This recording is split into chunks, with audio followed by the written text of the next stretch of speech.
Hello everybody, this is Dragonzilla1991 here, and today/tonight, depending on what time it is when you're watching this video, well, as part of the 20th anniversary to Walking with Monsters Life Before Dinosaurs, I will be talking about two of the top predators of the Permian period after Dimetrodon, and those would be the Gorgonopsians, Dinogorgon, and Inostrancevia. These beasts were the kings and queens of the Protomammal Empire, and as you can see, they were the original saber-toothes.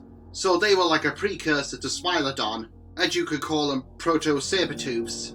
They go by the name Gorgonopsids because they were named after the monster from Greek mythology, Medusa the Gorgon, because of their terrifying appearance. But they would have had the ability to turn any stem mammal, veracid, whatever you like to call them, into stone. Now, although I'm looking at both Gorgons, only one of them actually starred in Monsters.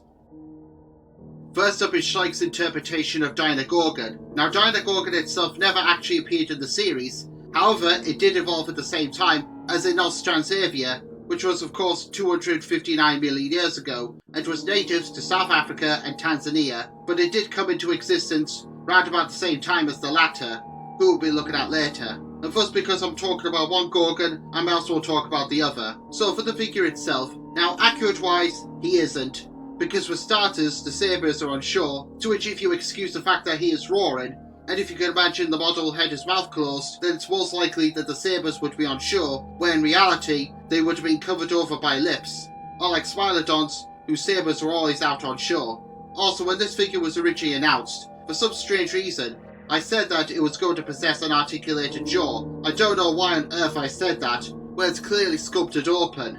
Also, the sabres are made blunt rather than sharp, but that's just for safety reasons. His colour scheme is brown with dark grey stripes, and this is usually the common colour that you'll see these animals in. Gorgonopsids would have been the big cats of their day, and I like to believe that Dinogorgon itself was the Permian tiger. Because this is a veracid, he mostly has rough skin, and while yes, there are some illustrations that portray this carnivore with fur, however, as far as I'm aware, and I could be wrong on this, but I don't think we have any clear evidence to suggest that these animals actually possess fur.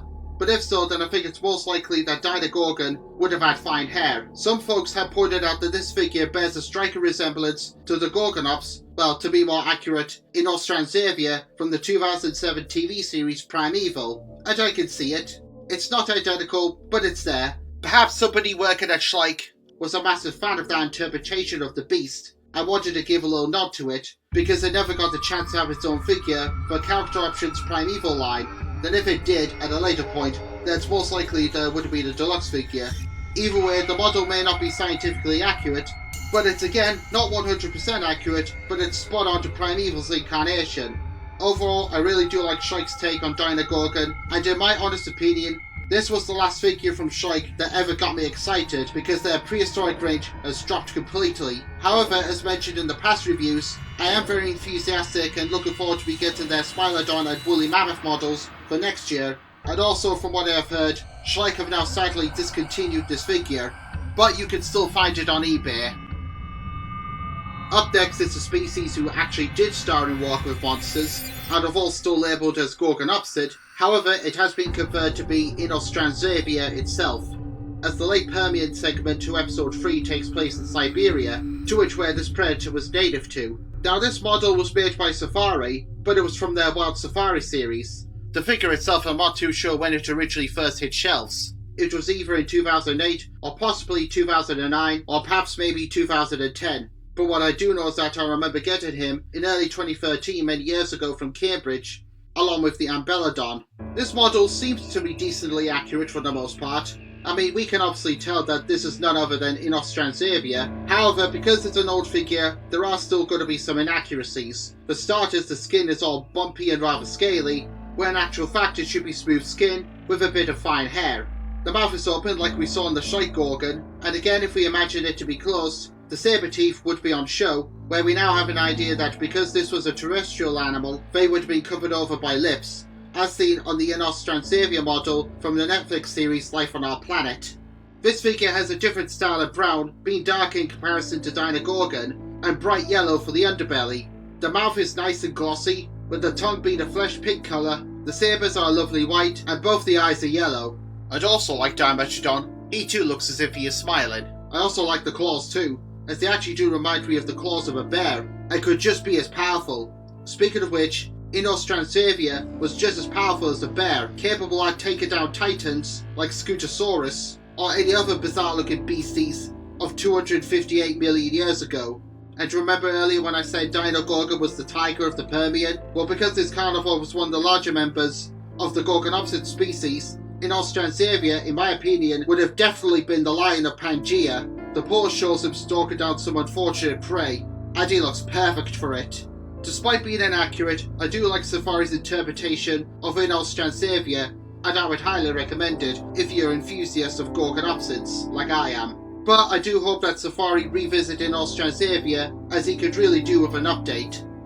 Now for size comparisons. So here are both Schleich Dinogorgon and Wild Safari Inostrancevia, with the Safari Limited Swalodon that we covered along with the Woolly Mammoth and Megatherium in the middle of the year. Links in the description below in case you wish to check the video out.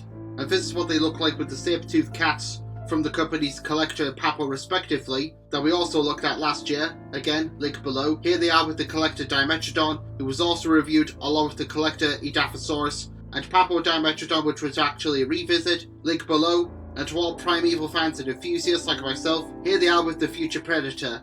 And compared to the fight in the Season 1 finale, which was the most epic battle since King Kong vs Godzilla by the way, this is rather embarrassing. And what are my final thoughts on the Wild Safari Inostrancevia and Schleich Dinogorgon? Yes, they're both inaccurate, but still really nice looking. I think if you're a sucker for the Permian period, then these would be a must-have. Especially to my knowledge, these are currently the only decent looking Gorgonopsid figures out there on the market, despite the fact that one of them has now been discontinued. As I mentioned earlier, these predators are just as awesome and epic as the dinosaurs, and they certainly need more attention in manufacturer terms. Because I would honestly love to see Collector or Mojo make their own interpretation for either Inostrancevia, Dinogorgon, or any other Gorgonopsid. Well, anyone really. Anyways, these past Palaeozoic reviews were made to celebrate 20 years of Walk with Monsters, Life Before Dinosaurs. And so therefore, happy 20th anniversary to Walking with Monsters. This is Dragonzilla 1991 signing out. Take care, thank you all very much for watching, and I'll see you all next time. Bye for now.